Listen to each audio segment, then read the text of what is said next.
Hey guys, welcome back to the English Gentleman Gamer with me, Roscoe.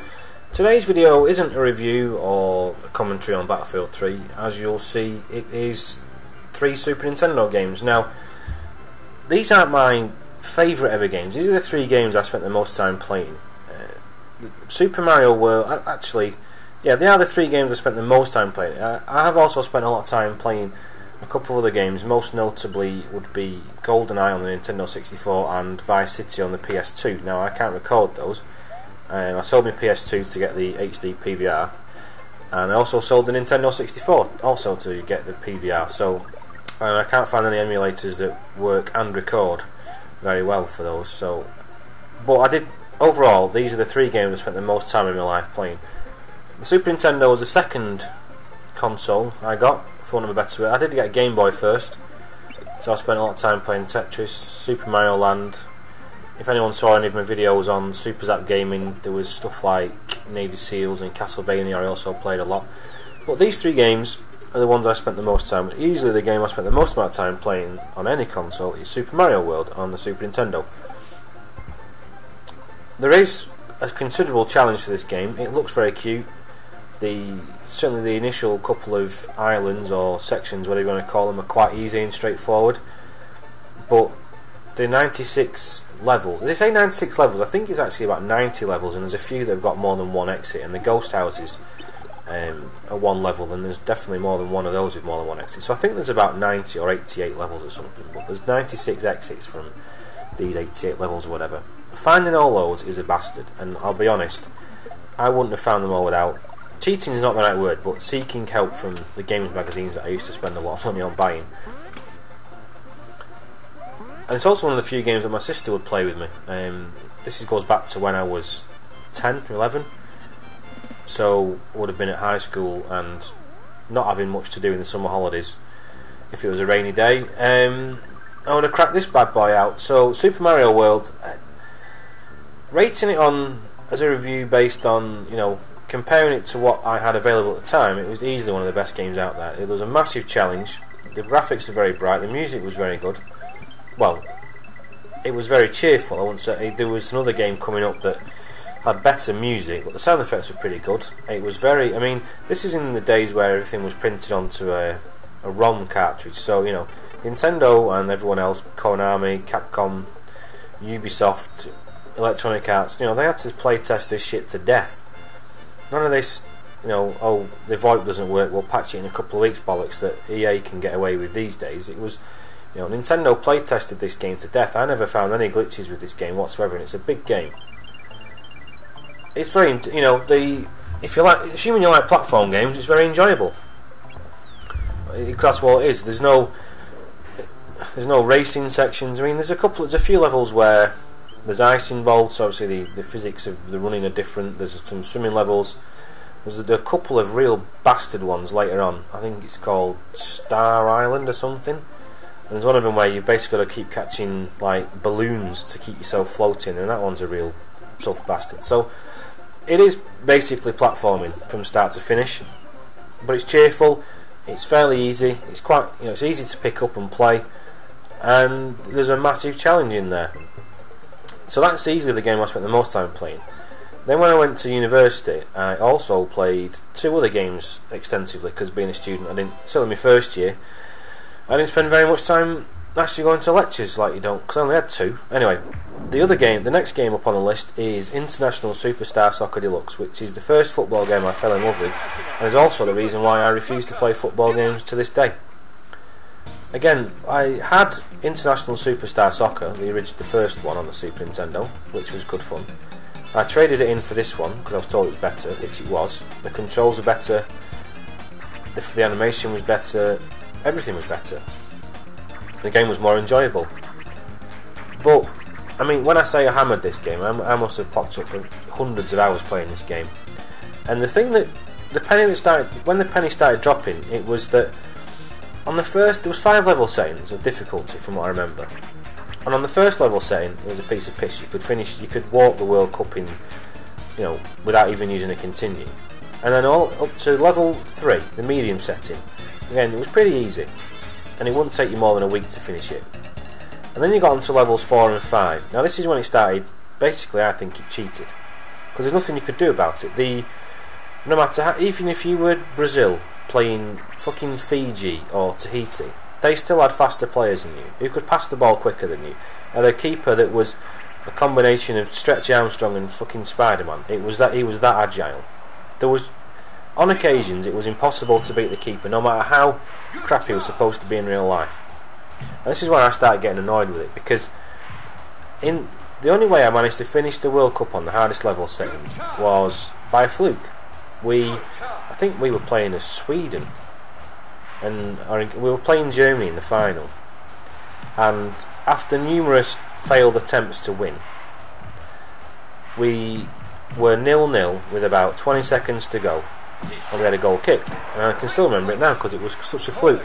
We punted the ball forward, I headed it on at the halfway, or just inside their half, certainly inside the circle in the middle of the pitch, and then it p-rolled all the way in, with numerous players basically rooted to the spot, who turned to watch it, did nothing, even the goalie didn't do fuck all, and it rolled in, and then because of the time thing we ended up winning. But that's what pissed me off. I thought, if the only way to beat this on the hardest level setting is by a fluke, then I'm not interested.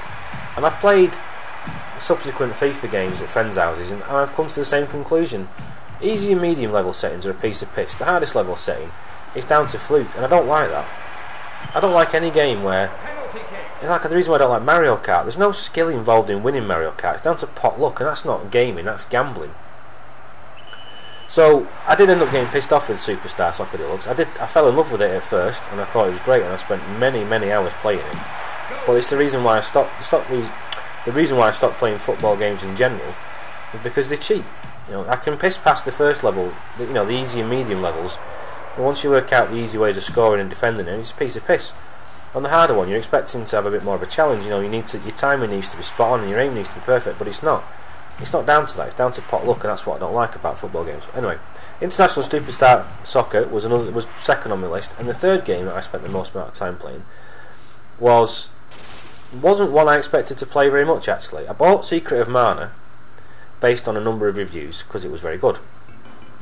Now, I'd played and finished Zelda, so I'd seen the screenshots and I'd seen I'd read how the combat worked and upgrading spells, and there was a lot more depth to Secret of Mana than there ever was to Zelda. Not compared with Final Fantasy and some of the Dragon Quest games. They had a lot more detail still than Secret of Mana, but I didn't expect to play this game very much. But I bought it, 50 quid, which I wouldn't pay now, let alone way back when that came out in 1992. And I had a few goals on it, and I never really got into it. It was more that it doesn't deliver instant gratification, if you will. And after playing Mario and International Superstar Soccer, R-Type and games like that, and Super Pro Protector, then it was a bit laborious, it seemed. And then one of the lads who lived in the flat next door to me expressed a desire to play it, and we basically got addicted to it, and we spent very many evenings and even through the night a couple of times playing it, just sitting there, because it supported 3 players, which I always thought was a weird number, but it did. It supported 3 players, and we spent hours playing that game. Now, we got up to the penultimate boss in that game, never quite finished it, so I never saw the end sequence, which I'm told was very good. But I swear it was some sort of werewolf or Dracula or something like that. It was a long time ago, but I do remember it was the penultimate boss we got up to, and we didn't seem to hit the right mix of spells or whatever. Everything we had was maxed out. I remember spending countless hours going in and out of deserts, killing the same creatures just because they happened to provide a lot of magic hit points and all this sort of carry on, and upgrading potions and blah blah blah. Well, I couldn't quite finish it.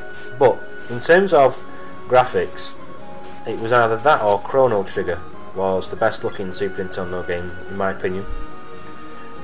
And it certainly had the best music. It was definitely up there with Castlevania 4 or slightly above it, in my humble opinion. Actually playing Secret of Mana wasn't very long. What spent a lot of time was repetitive actions that upgraded spells and shit like that. But so those 3 games anyway have, I don't quite say a special place in my heart or anything cheesy like that, but I'll never forget how much time I spent playing them. I just wanted to do a video that was different than just a commentary on Battlefield 3 or commentary on Dishonored, which is going very well, by the way. I am I think I've played about 4 hours so far, and I'm still on the second level or mission, whatever you want to call it. Not really levels, but I'm on the second mission. It's called High Overseer Campbell or something like that. Now, I think I'm pretty close to his room where he is or whatever. That I'm supposed to sneak in and kill the guy.